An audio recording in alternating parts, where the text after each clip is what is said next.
Worry has this strange way of disguising itself as responsibility. It makes you feel like you're being careful, like you're protecting yourself, but underneath it, it's just fear rehearsing for a future that hasn't even happened yet. And most of the time, it never will. It's wild how much time we spend mentally solving problems that only exist in our imagination, playing out conversations that haven't happened, preparing defenses for situations that don't even exist. You lie in bed, staring at the ceiling, building disaster scenarios in your head like it's your part-time job, and you call it being prepared. But worrying doesn't prepare you. It paralyzes you. It locks you into a loop where your nervous system is on high alert, even when there's no real threat. It doesn't make you smarter, calmer, or more in control. It just makes you exhausted. And the moment you step back, even for a second, you realize how much of your mental energy was being drained by thoughts that had no business being there in the first place. You start to notice the pattern. The things you worried about last month, half of them didn't even happen. The ones that did, you handled them. Not because you stressed about them, but because you showed up when it was time. Worry didn't help. Presence did. And here's the most surprising part. When you stop worrying, you don't become careless. You become focused. You stop scattering your energy across infinite what-ifs and start showing up to what is. And that's where everything begins to shift. Not because life magically becomes perfect, but because you're no longer living in a future that's built entirely on fear. The heaviness starts to lift.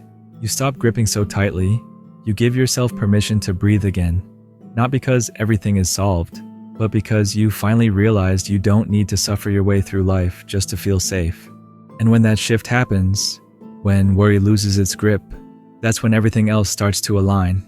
Most people don't realize it, but worry is just the brain trying to feel useful when it's scared. It's like a faulty survival instinct, constantly scanning for what could go wrong, trying to predict every possible outcome, as if worrying hard enough will somehow keep bad things from happening. But here's the problem. It's an illusion of control.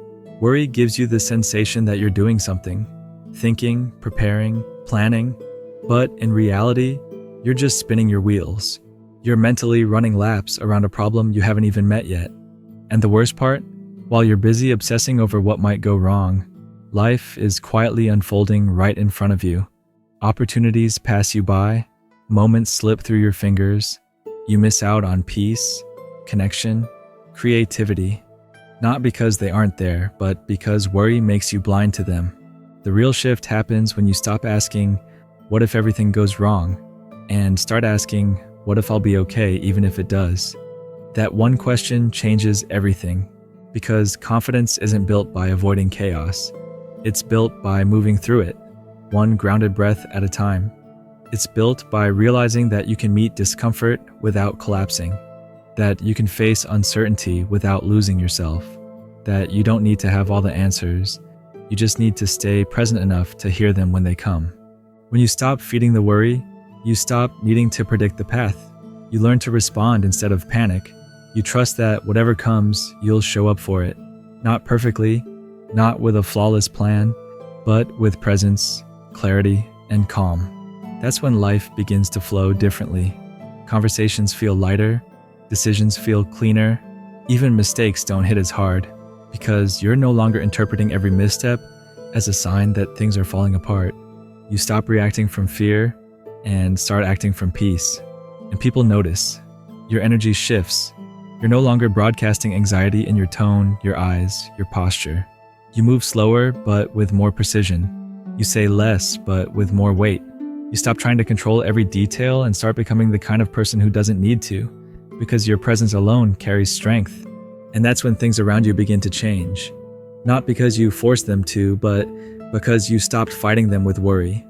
Here's something that might sting a little. A lot of the problems you think you have aren't actually problems. They're stories created by worry. You're not always overwhelmed by your situation. You're overwhelmed by your interpretation of it, the meaning you've assigned to it, the future outcomes you've imagined that may never arrive. Worry has a way of turning small things into monsters. A single unread message becomes a sign someone's upset with you. A quiet room becomes proof you're not doing enough. One unexpected event, and suddenly your whole day feels like it's spiraling. But what if you didn't add meaning? What if you didn't jump to conclusions? What if you simply let things be what they are, without instantly making them personal, negative, or permanent? This is where life starts to simplify itself. Not because you've gained more control, but because you've stopped coloring everything with fear. One of the most freeing things you can do is stop narrating your life with worry. You don't need to constantly analyze how things will unfold. You don't need to forecast disaster. You don't need to overplan for every possible outcome. In fact, the most powerful people you'll meet often seem oddly calm in the face of chaos. Not because they've mastered life, but because they've stopped letting their minds tell a scary story about every unknown. They know the truth. Worry is just the mind trying to write a script it was never meant to control. And ironically, when you stop obsessing over what might happen, you finally have space to focus on what is happening. That's where the growth is. That's where real alignment begins. You start handling things as they come, not as you feared they would be. You make clearer decisions because you're not fogged by fear. You take better care of your body because you're not drained by mental chaos. You show up in your relationships differently because you're not stuck in loops of doubt and guilt and what-ifs. Worry feeds on imaginary futures, but peace, real peace, lives in the now. And once you begin to feel that kind of peace, even in small doses, you'll start to realize something important. Nothing outside you actually changed. You changed, and the world began responding to that. There's this quiet superpower most people don't even realize they have, and it's the ability to let things be unresolved, to not chase immediate closure, to not have all the answers lined up in a row before moving forward. Because the truth is, life isn't a perfectly scripted movie. It unfolds in layers, in moments, in pauses, and sometimes the wisest thing you can do is wait without worry. That's hard to do when your mind's been trained to fill every silence with panic. But once you begin noticing that urge, the urge to fix, to predict, to figure everything out right now, you also gain the ability to pause and question it. Why am I rushing? What am I afraid will happen if I just stay here for a second longer? Who told me that peace only comes after everything is solved? Worry tries to convince you that peace is something you earn after life cooperates, but that's a trap. If you're always waiting for everything to be perfect before you allow yourself to breathe, you'll be holding your breath for the rest of your life. Real peace, the kind that doesn't collapse under pressure, doesn't come from controlling your circumstances. It comes from unhooking your emotional state from them, from choosing presence even when things are uncertain, from learning to sit with life when it's unfinished, unpolished, and unresolved, and still not letting it steal your center. And this is where everything begins to shift, because once worry loses its grip, you regain access to your energy, your creativity, your sense of direction. Life starts to feel smoother, not because you're lucky, but because you're finally moving with it, not against it. The situations might look the same, but you feel different inside them. More grounded, more clear, less desperate for answers, more open to possibilities. And that's when things start falling into place. Not because you forced them, but because you finally stopped pushing so hard and started trusting your own stillness. Most people never stop to question why their minds are always busy. They just assume it's normal, like that background hum of a machine that's always on. But here's what rarely gets said. A noisy mind isn't a strong mind. It's a mind that's been trained to survive, not to live. We've normalized anxiety as ambition. We've confused restlessness with productivity. And we've come to believe that if we're not constantly thinking, something must be wrong. But overthinking doesn't mean you're evolving. It usually means your nervous system is stuck in overdrive, replaying old fears under new disguises. Here's the truth most people avoid. Worrying makes you feel like you're participating in life. But really, you're just watching your life from the sidelines, micromanaging every possible outcome in your head while the actual moment slips away. You don't experience the beauty of a sunset because your mind is reviewing your to-do list. You don't hear what someone's really saying because your brain is already planning how to respond. You're in the room, but not really there. But the moment you start pulling back from that, not by force, but by awareness, things begin to shift. You start catching yourself mid-worry, and instead of spiraling, you breathe. You remind yourself, this is not happening now. This is a story my mind is writing, and I can close the chapter at any moment. That's when you begin returning to your body.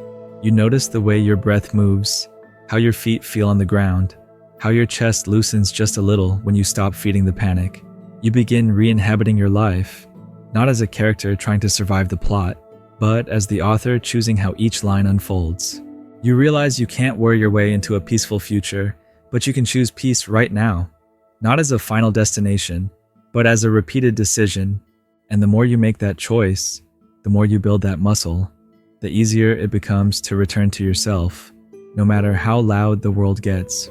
One of the most overlooked truths about worrying is this: it's addictive, not in the way that makes you feel good, but in the way it gives you a strange sense of control.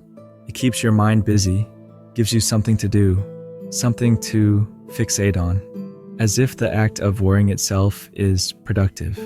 But the reality is, most of the time, it's just distraction dressed as responsibility. And that distraction comes with a cost. It pulls you away from joy, not in big dramatic ways, but in tiny quiet ones. You laugh, but your mind's still halfway stuck in a scenario that hasn't happened. You try to enjoy your day, but there's that lingering hum in the background, whispering, what if, about things you can't even control. And without realizing it, you've built your whole inner world around preparing for storms that may never come. But here's the shift.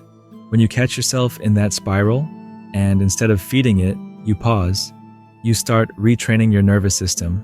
You start showing your body what safety feels like without needing everything to be perfect. You begin realizing that safety isn't something you'll find someday when everything's figured out. It's something you create when you stop treating uncertainty like a threat. You don't need to have all the answers.